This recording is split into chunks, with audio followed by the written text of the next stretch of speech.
Hello viewers, আজকে ভিডিওতে আমি RC phase shift oscillator FET দ্বারা ডিজাইন রিলেটেড আরো একটি ইম্পর্টেন্ট প্রবলেম সলভ করব। তো ভিডিওটি শুরু করার আগে আমি অবশ্যই বলবো, যারা আমার চ্যানেলে একদম নতুন তারা আমার প্লেলিস্ট থেকে অসিলেটরের উপর আগের বেসিক ভিডিওগুলো একটু দেখে আসুন, তাহলে আপনাদের বুঝতে সুবিধা হবে। বিশেষ করে এই যে আরসি ফেজ শিফট অসিলেটর, আমি কিন্তু ফেড ইউজ করে, তার আগে অপ অ্যাম্প ইউজ করেছি। অপ অ্যাম্পটা আগে দেখুন, তারপরে ফেডটা ইউজ করে কিভাবে ক্যালকুলেশন করতে হয় সেটা দেখে আসুন, তাহলে আপনাদের বুঝতে সুবিধা হবে। তো আমাদের দেখুন, এখানে আমি দেখতে পাচ্ছি এটা একটা ডিজাইন করা কোশ্চেন কমপ্লিটলি। তো ইট ইজ ডিজায়ার টু বয়েলসেটের বইয়ের প্রবলেম।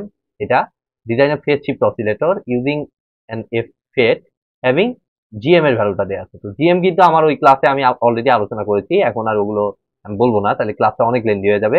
তো আরডি হচ্ছে আমাদের 40 কিলো ওহম, আর ফিডব্যাক সার্কিটের ভ্যালু অফ আর হচ্ছে আমাদের 10 কিলো ওহম। তো ফিডব্যাক সার্কিটটা হচ্ছে এটা, তাহলে এই যে এই আর আর এটা হচ্ছে আমাদের সি। তো এগুলো সব ইকুয়াল ভ্যালু, এবং সেটা রিলেটেড ফর্মুলাগুলো আমরা জানি মোটামুটি, ওই ক্লাসগুলোতে আমরা দেখেছি।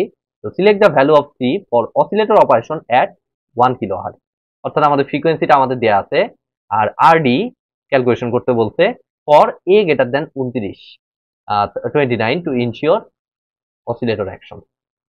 ওকে, তো আমরা ফার্স্ট অফ অল যে কাজটা করব, যেহেতু আমাদের ফ্রিকোয়েন্সি জানা আছে, তো ফ্রিকোয়েন্সি থেকে আমাদের মেইন ইকুয়েশনটা আমরা ইউজ করে, আমাদের ফেট ইউজ করে আমরা জানি এই ইকুয়েশনটা অপ অ্যাম্প ইউজ করলে যা ছিল সেম, 1/2 পাই আরসি √6।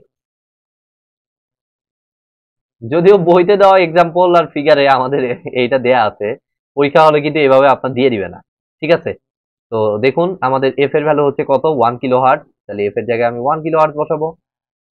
1 ইন্টু এসআই ইউনিট নিতে হবে অবভিয়াসলি, 10⁻³ 1/2 পাই। ডিজাইন করাটা ইজি, কারণ একটা ভ্যালু দিয়ে দিচ্ছে আমাদের, আর এর ভ্যালু দিয়ে দিচ্ছে, আননোন দিয়ে দিচ্ছে, আর একটা ভ্যালু হিসাব করতে হবে। দেখুন, আমি এর আগে একটা ডিজাইনের ম্যাথে বলেছিলাম, আমাদের বাজারে যে ইয়েগুলো পাওয়া যায় সেগুলো দেখা যায় 10K 50K 100K, যদি ভ্যালুটা নাও দিত তাও কিন্তু আপনার এরকম 10K বা 100K 50K যে কোনোটাই ধরতে পারতেন, ঠিক আছে? আর অন্যান্য একটা র্যান্ডম ভ্যালু ধরাটা ঠিক না, ওহমে ভ্যালু ধরা, সাধারণত আপনার কিলো ওহমে নেওয়াটাই সব থেকে বেটার। আমি বলতেছি না ভুল, বাট সেটা ইউজ করাটা ঠিক না। বেটার হচ্ছে আমাদের এই কিলো ওহমে, কারণ প্র্যাকটিক্যাল রেজিস্টর গুলো আমাদের এরকম কিলো ওহমেই থাকে বেশিরভাগ। 10 ইন্টু 10⁻³ ইন্টু আমাদের হচ্ছে সি হিসাব করে ফেলবো, আর এটা √6। তাহলে এখান থেকে আমরা সি এর ভ্যালুটা পেয়ে যাব। আরসি সার্কিটের আমাদের সি এর ভ্যালুটা এখান থেকে খুব ইজি ভাবে আমরা পেয়ে যাচ্ছি, যেহেতু সব জানা আছে।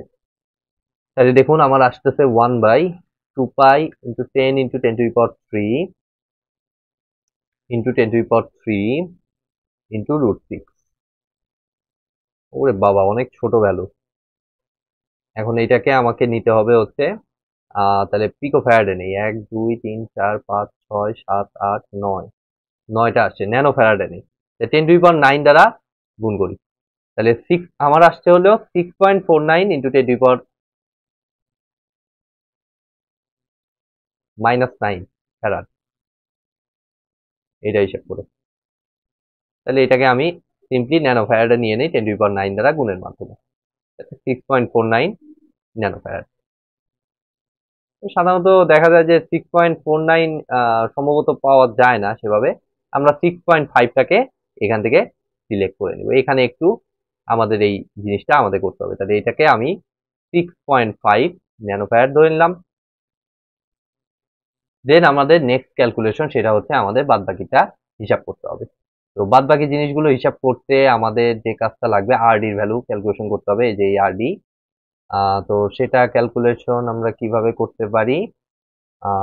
আচ্ছা, আরডি ভ্যালুটা ক্যালকুলেশন করতে হইলে আমাদেরকে ফার্স্ট অফ অল জানতে হবে আমাদের অ্যাম্প্লিফিকেশন ফ্যাক্টর থেকে আস্তে আস্তে যাইতে হবে। তো এটা কিন্তু আমি গত ক্লাসে দেখিয়েছিলাম যে গত ক্লাসগুলোতে যে বি এর ভ্যালু হচ্ছে আমাদের, বি এর ভ্যালু হচ্ছে যদি আমাদের আসে হচ্ছে, অর্থাৎ আরসি ফেজ শিফট থেকে যে অ্যাম্প্লিফিকেশন ফ্যাক্টরটা, সেটার ভ্যালু আমাদের আসে -1/29। তো এটা হচ্ছে একদম মাইনাসটা আসে হলো 180 ডিগ্রি ফেজ শিফটের কারণে, ঠিক আছে? আর এখানে কিন্তু মডুলাস ভ্যালু দেখুন চিন্তা করছে, তো আমি মডুলাস হিসেবেই জিনিসটাকে চিন্তা করতেছি, ঠিক আছে? কারণ আমাদের অ্যামপ্লিটিউডটা নিয়ে কেয়ার, আর এটা তো 180 ডিগ্রি, আর এতে 180 ডিগ্রি মিলায় ওভারঅল 360 ডিগ্রি হয়েই যায়।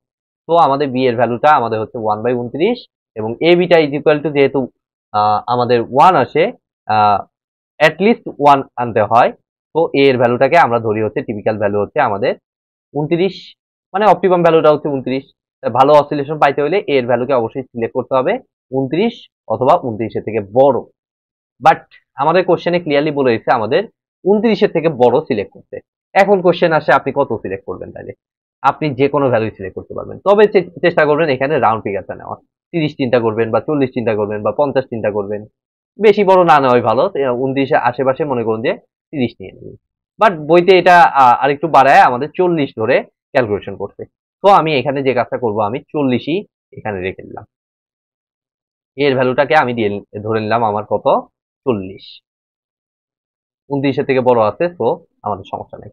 এখানে গ্রেটার দেন 29 ধরতে বলছে, তো এই ইকুয়ালটা কেটে দিই। তাহলে এর ভ্যালুটা কত ধরলাম আমি, 40 ধরলাম। বইয়ের সাথে রেজাল্টটা যাতে মিলে সে কারণে আমি এটা 40 ধরলাম। 30 ধরলেও কিন্তু কোনো ভুল হইতো না, আমি এটা বলেই রাখলাম আপনাদের। তো দেখুন, এখন যদি আমি এ কে হিসাব করতে চাই, যেহেতু এটা ডিজাইন অ্যাকচুয়ালি, তাহলে এখন এ কে যদি হিসাব করতে চাই, আমার আগের বেসিক ভিডিওটা একটু দেখে আসুন। ওখানে ইকুইভ্যালেন্ট সার্কিট ইউজ করে আমি এ কে ভেঙে দেখিয়েছিলাম। এটা হচ্ছে আমাদের এই ফেডটার গেইন, ঠিক আছে, ফেডটার আউটপুট বাই ইনপুটের ratio as per AC analysis, ঠিক আছে। তো সেটা অনুযায়ী হিসাব করলে এই ভ্যালুটা মোস্ট প্রবাবলি ছিল হচ্ছে আমাদের জিএম ইন্টু আরডি প্যারালাল, ছোট হাতের আরডি প্যারালাল বড় হাতের আরডি, মানে সেটাকে এক করলে আমাদের দাঁড়ায় RD parallel RD divided by,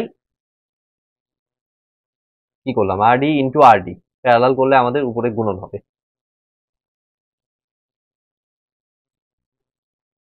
গুণন দিয়ে দিই, divided by RD plus RD. এখন যারা আগের ভিডিও দেখেছেন তারা আমাকে হয়তো বলতেছেন যে আপনি মাইনাসটা কি করলেন। মাইনাসটা আমি দিলাম না, কারণ মাইনাসটা আমাদের ওই 180 ডিগ্রি ফেজ ডিফারেন্সের কারণে আসছিল। বাট আমি তো এখানে মাইনাস ছাড়া চিন্তা করছি, সে কারণে আমি মাইনাসটা এখানে দিলাম না। আমরা শুধুমাত্র এ এর মডুলাসটা চিন্তা করতেছি, যার কারণে মাইনাসটাকে আমি দিলাম না। তো এত ইজ ইকুয়াল টু তাহলে 40 হবে। তাই দেখুন তো জিএম এর ভ্যালু জানা আছে কিনা, 5000 মাইক্রোসেকেন্ড, মাইক্রোসেকেন্ড না, সরি সরি সরি, অনেক বড় ভুল, বড় হাতে এস মানে সিমেন্স, ঠিক আছে। তো এটা হচ্ছে আমাদের কত, 5000 মাইক্রো সিমেন্স, ওকে।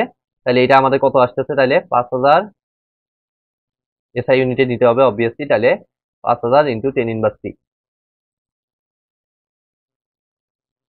মাইক্রো যেহেতু। আর আরডি এর ভ্যালু হচ্ছে আমাদের কত,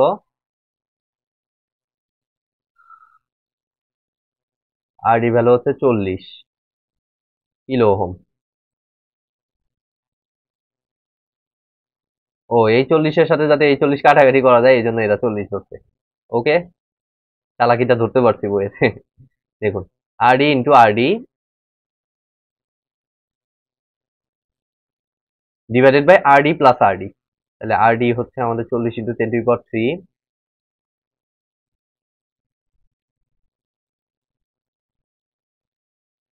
প্লাস আরডি, এত ইজ ইকুয়াল টু শুধুমাত্র 40 এই সাইডে। ব্যাস, একটা 40 তাহলে কেটে দেই, যেহেতু সব উপরে গুণন আছে। তাহলে এখান থেকে আমাদের আরডির ভ্যালুটা দেখুন, ক্যালকুলেশন, এখানে নিচে একটা আরডি আছে, এখানে একটা আরডি আছে। তাহলে আমি যদি একবারে ক্যালকুলেশন করতে চাই, তাহলে ক্যালকুলেশনটা আমাদের দাঁড়াচ্ছে 5000 ইন্টু 10⁻6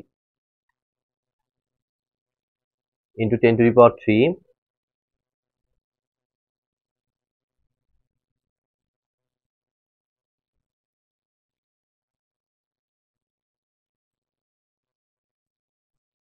মাই 5000 ইন্টু 10⁻6 ইন্টু 10⁻6, এটা 10⁻3 আসতেছে micro, 5000 into 10⁻6, let me check.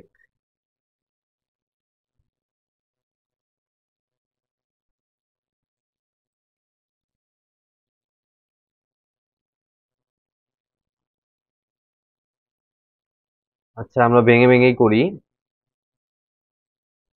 এখানে 40 এবং 40-কে কাটলাম, এর ভ্যালু 40,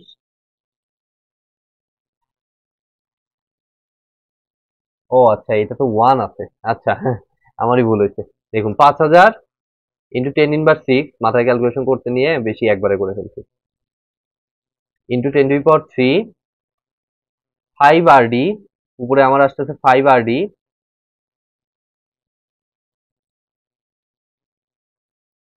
আর এটা আমার আসতেছে শুধু আরডি প্লাস 40 ইন্টু 10⁻³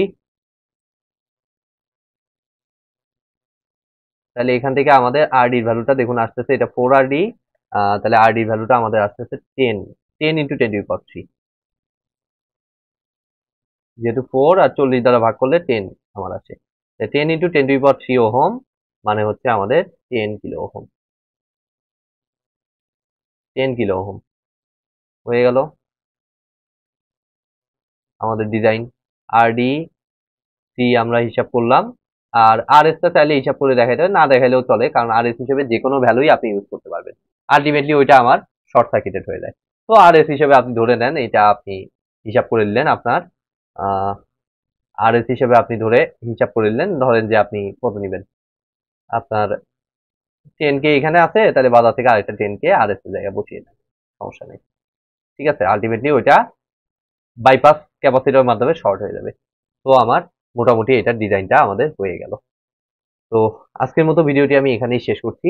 ভিডিওটি যদি ভালো লেগে থাকে অবশ্যই ভিডিওতে একটি লাইক দিবেন, বন্ধুদের সাথে বেশি বেশি শেয়ার করবেন, আর চ্যানেলে নতুন হয়ে থাকলে অবশ্যই চ্যানেলটি সাবস্ক্রাইব করবেন। ধন্যবাদ।